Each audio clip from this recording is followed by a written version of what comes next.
Hey guys, so let's see what happened in the world today. Well, if you want something crazy, you gotta start with my story because Trump is suing the government, his own government. Okay, let's start with this story because Trump is suing both the IRS and the Treasury Board for $10 billion. And the story starts back in 2019 when a man named Charles Littlejohn was working as a contractor for the IRS, and he was trusted with access of a lot of private data. But instead of protecting the data, he apparently copied thousands of tax files, including Trump's personal taxes, Trump's business records, and Trump's sons and companies' records. But this happened quietly between 2019 and 2020, like no one knew yet. But then in September of 2020, the New York Times published a massive report saying that Trump only paid $750 both in 2016 and 2017 in federal income tax. But then because of that, people went crazy. They were like, why is he only paying that much? And then Trump came out and he was like,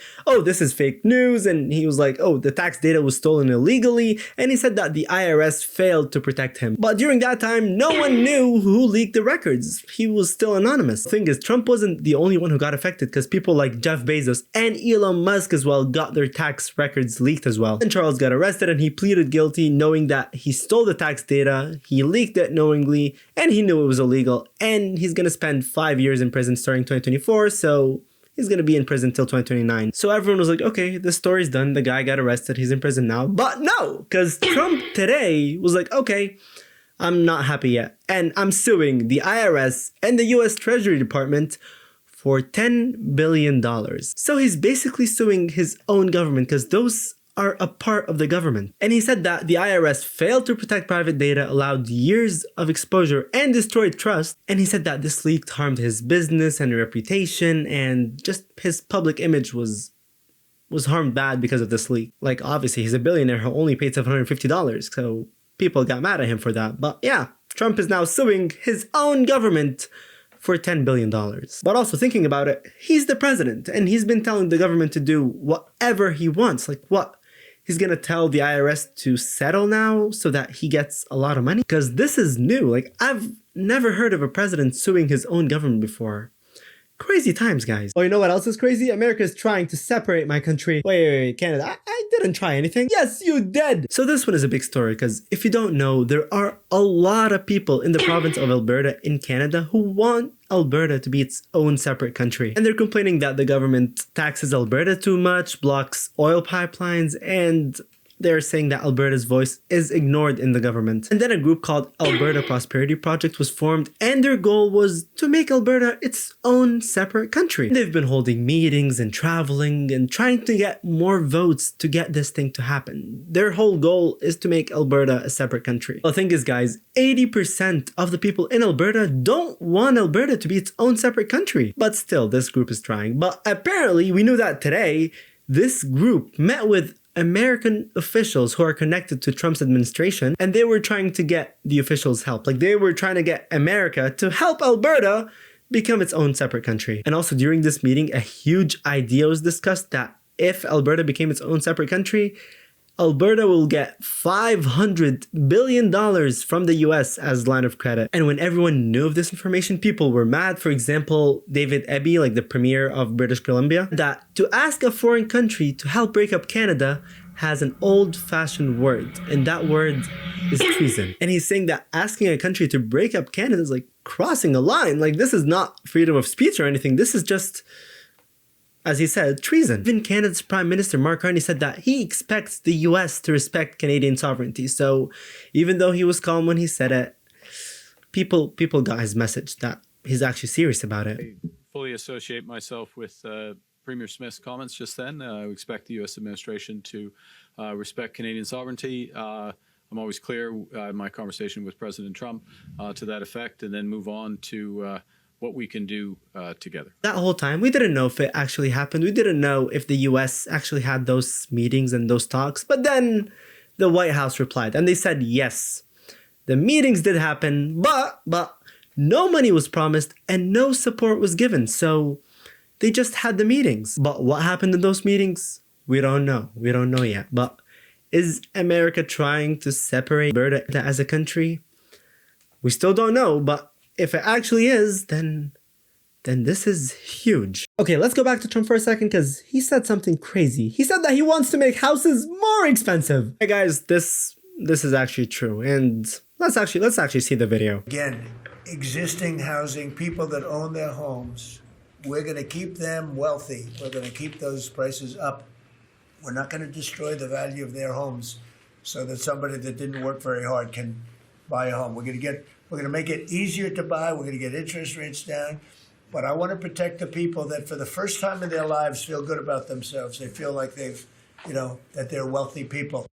Okay, so his way of defending making homes more expensive is that he wants people to feel better about themselves. Like, when you work hard and you spend your money, and you spend a lot of money, then you're gonna feel better. That's why he's making homes more expensive. Anyway, let's continue.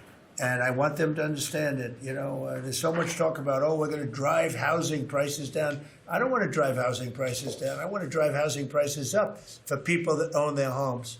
And they can be assured that's what's going to happen. Okay. So remember in 2024 when Trump was having his campaign? His whole campaign was, I'm going to make things cheaper. And one of the things that he was talking about were houses. What happened now? Like what? He wants people to feel better that they're spending a lot of money to buy a house? Like at this point, he can say this about anything. He's like, oh, I don't want to make egg prices more expensive because I want to make people feel happy that they're spending their hard-earned money on eggs. They're going to feel so good spending so much money. This is one of the weirdest things I've heard. Yeah, also talk about how we're investing $50 billion in OpenAI. Yeah, that's a lot of money. Hey guys, as you just heard, Amazon is apparently going to be investing $50 billion in OpenAI. But thing is, people are really angry about this. Because only yesterday, people at Amazon got an email saying that 16,000 workers were getting laid off from Amazon. And in October of 2025, they fired 14,000 people. So in a span of only 4 months, they fired 30,000 people. But is it because they don't have money? No, because Amazon actually made record-breaking numbers this year. So why then? Well, their reason is that they want to remove bureaucracy and make things speed up a little bit. Basically, that's another word for saying, we're going to replace you with AI. That's what's happening. They're firing 30,000 people, and instead, they're investing $50 billion in companies like OpenAI because they want more AI to do the jobs. And sure, I don't have a problem with companies investing in AI, right? That's the future, that's the technology that we're going to be having. But I definitely have a problem with firing people and replacing them with AI. Because one, AI could mess up, and it does mess up a lot, right? And two, you cannot just replace humans with AI and expect the same work. And I know that this is the future. Like apparently 700,000 tech workers were laid off from their work since 2022 because of AI and changing technologies and all those stuff. But still, we've seen that a lot of companies also started to mess up once they started to replace humans with AI. So who knows? I might be making a video in a few weeks, in a few months, saying that, wow, Amazon messed up, and the reason was probably AI. We will see. Okay, I don't want to come here again and say that there's drama, but there is, because Trump is punishing us. Well, you probably did something that upset him, right? Shut up. Yes, as you just heard, Trump is punishing Canada, but it's not one punishment. It's two. The first one is decertification, and he said that the US may decertify all Canadian-made aircrafts. But what does that mean? It means that Canadian airplanes now cannot legally fly or be sold in the US. And that's the first punishment. But the second one is a 50% tariff on all Canadian aircrafts sold in the US. So for example, if a plane is worth $50 million, the tariffs are going to be $25 million, and it's going to be sold for $75 million. That's if it gets sold in the first place, because it might get decertified. But why? Well, one, Trump is cheesed about Canada making a deal with China, and Trump has been really upset about it. Two, Canada's Prime Minister Mark Carney spoke at the World Economic Forum, and he said stuff like, the US-led world is breaking and countries should rely less on American power. So because of that, Trump got upset and he said that Canada should be grateful to the United States and that Canada survives because of the US trade and security. So yeah, Trump was pretty cheesed about that speech. And today, Trump wrote this tweet saying that Canada has wrongfully, illegally, and steadfastly refused to certify Gulfstream's 500, 600, 700, and 800 jets. Anyway, basically just blaming Canada and saying that, yeah, we're going to be putting tariffs on you, buddy. We're going to be punishing you. And honestly, guys, there is a limit of how petty someone could be. And he just exceeded that limit, man. Like, this is just crazy. Like, the whole video is about stuff that Trump is doing. Like, everything that's happening in the world has to be based on America because of what Trump is doing right now. He's doing way too much. Honestly, way too much. But, you know, we're going to be talking about it every day, trying to make it simple for you guys. And because of that, well, subscribe, right? Yeah. And I love you all. And I'll see you tomorrow.